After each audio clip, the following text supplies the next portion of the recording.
Researchers have pulled together some information on how the malicious actors attack Windows kernel drivers.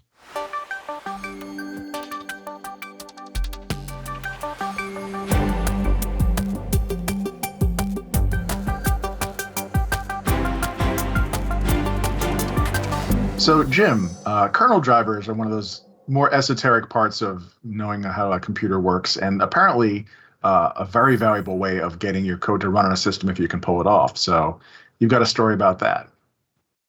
Yeah, I do. It's based on an article from ESET, which is, an antivirus vendor, malware researchers, and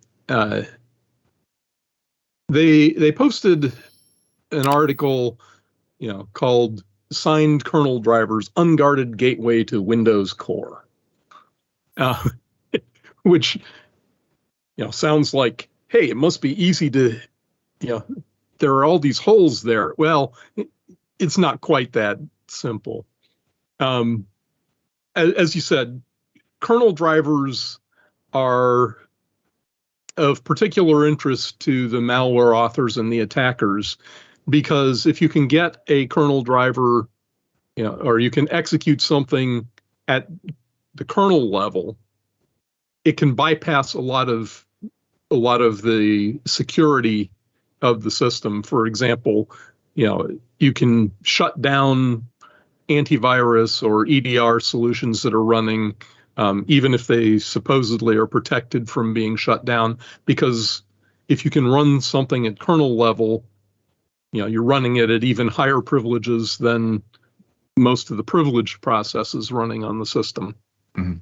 So, these have been attractive to the malware authors for a long time. But over the years, Microsoft has tightened up their security model. So, for example, now you cannot run an unsigned system driver unless you specifically disable it at boot time, the protections in the operating system. So, but the attackers still want to be able to run something at kernel level. And so this article talked about a number of techniques that the malware authors, the attackers, have been using over the last few years to try to take advantage of vulnerabilities that have been left in place in some kernel drivers. So it talks about various techniques, writing to model-specific registers and so forth. And I won't get down in the weeds because we only have a few minutes here. And like I was saying before we started filming this segment, if you and I were sitting in a room in Bedminster or Middletown, we could talk about this for hours. But the article really is interesting in that it points out some of the techniques that the attackers are using, some of the defenses that are built into the operating system, things like supervisor mode execution prevention or supervisor mode access protection, and how it's the constant arms race between the defensive side, what Microsoft is doing inside the kernel, and how the attackers are trying to bypass these defenses. Mm-hmm. And it's a really fascinating article. And for those who are really into,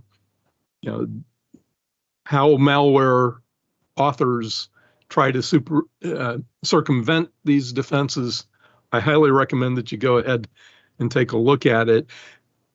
One of the things that this did remind me of, though, is just last week on Patch Day, Microsoft Patch Day, Tuesday of last week, one of the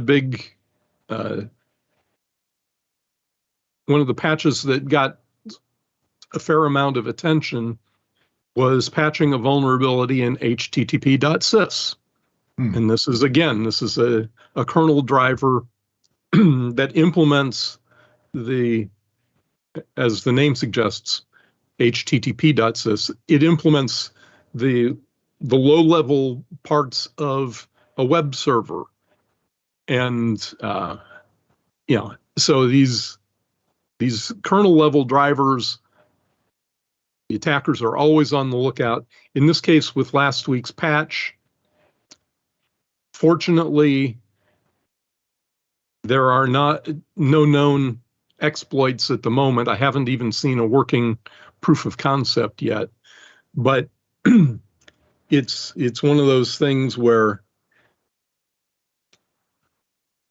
you need to keep on top of the patches, because the kernel level stuff is not something that it's easy to mitigate if there's a vulnerability down in the kernel, other than maybe turning off a service. These are hard for us as users, as system administrators, as security professionals to mitigate, to add another layer of protection around, if we can't patch. So we need to stay on top of the patching for this kind of stuff. Yeah, I managed to get about halfway through the article, and there's a lot. It's incredible how much detail is here, and if you want to go right off the deep end and understand like the differences in different CPUs and how you can use each one of these as a way to, it's it's a lot. But again, like you said, if that's exactly the kind of thing you're into, it's a heck of a dive. So yeah, I also recommend. I'm going to have to read it myself. I'm really going to have to make some time for this one.